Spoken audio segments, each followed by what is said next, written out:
Dimanche 27 octobre 2024, le témoignage des Samaritains. Merci de nous retrouver sur votre chaîne L'Aventure dans la Parole. C'est le début de la semaine et peut-être que vous profitez de ces heures pour faire le ménage, ou encore pour être avec votre famille, ou encore passer du bon temps avec des amis. Mais avant tout, vous avez décidé de passer du temps dans la méditation quotidienne. Alors, nous vous souhaitons une bonne écoute. Notre communauté s'agrandit et c'est grâce à vous. Soyez vous aussi actifs avec nous pour répandre le message et vous pouvez le faire en likant, en partageant le lien. Nous vous invitons à vous abonner pour recevoir les notifications chaque jour et pour un confort d'écoute en continu, nous vous proposons la playlist de chaque semaine. Le texte à mémoriser de cette semaine que nous vous invitons à dire avec nous se trouve dans Jean chapitre 4, le verset 42.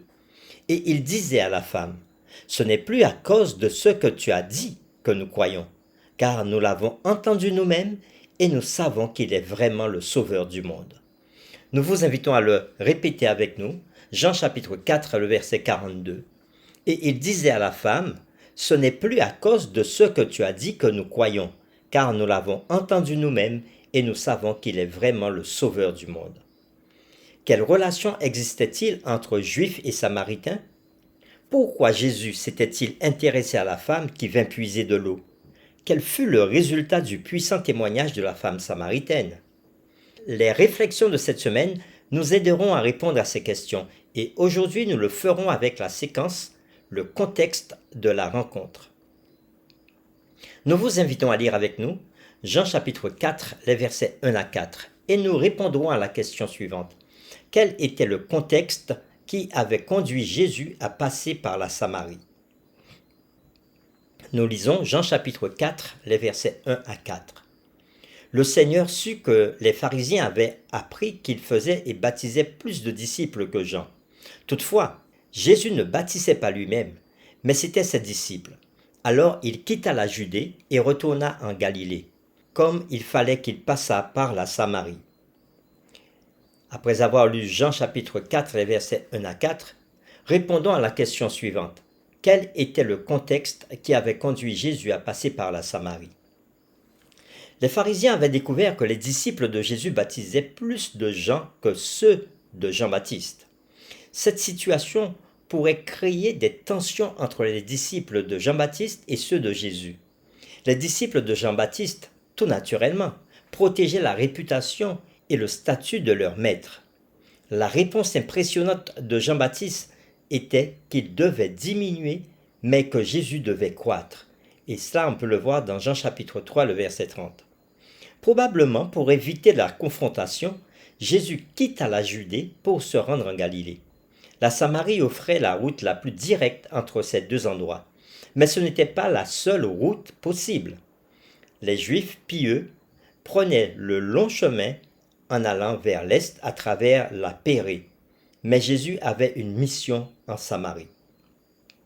Nous vous invitons à lire avec nous Jean chapitre 4, les versets 5 à 9, et nous répondrons à la question « Comment Jésus avait-il profité de cette occasion pour ouvrir un dialogue avec la femme au puits ?» Nous lisons Jean chapitre 4, les versets 5 à 9. Il arriva dans une ville de Samarie nommée Sichar, près du champ que Jacob avait donné à Joseph son fils. Là se trouvait le puits de Jacob.